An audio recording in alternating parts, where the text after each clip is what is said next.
سلیم but کی report کے مطابق خبر شامل کی جا رہی ہے۔ شاہدرہ پاسپورٹ آفس کا تو بیڑا ہی غرق ہو چکا ہے۔ نہ ہی بیٹھنے کی کوئی جگہ ہے، نہ کوئی سہولیات۔ عام شہریوں کا موقف ہے۔ شاہدرہ پاسپورٹ آفس کے باہر لمبی لمبی لائنیں لگنا روزانہ کا معمول بن چکا ہے۔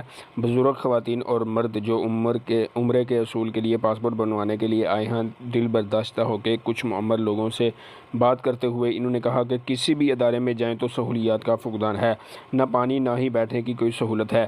پاسپورٹ آفس کا تو بیڑا ہی غرق ہو چکا ہے، یہاں تو کوئی سنتا ہی نہیں۔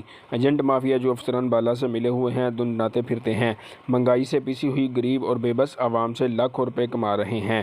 انہوں نے بات کرتے ہوئے کہا کہ بغیر ایجنٹ سے کوئی کام نہیں ہو سکتا۔ 2 سے 3 ہزار ایکسٹرا رشوت کے طور پر ایجنٹ کو دے کر کام کروانا پڑتا ہے۔ لوگوں نے میڈیا کے نمائندے سے بات کرتے ہوئے کہا کہ لاکھوں روپے تنخواہ لینے والے افسر ایک غریب جو مہینے میں 25 سے 30 ہزار روپے کماتا ہے، اس سے بھی رشوت وصول کرواتے ہیں۔ یہ لمحہ فکریہ ہے۔ اسلامی جمہوریہ پاکستان میں کسی بھی محکمے میں فائل کو جب تک رشوت کے پہیے نہ لگیں، اس وقت تک فائل اپنے کاؤنٹر سے دوسرے کاؤنٹر تک نہیں جا سکتی۔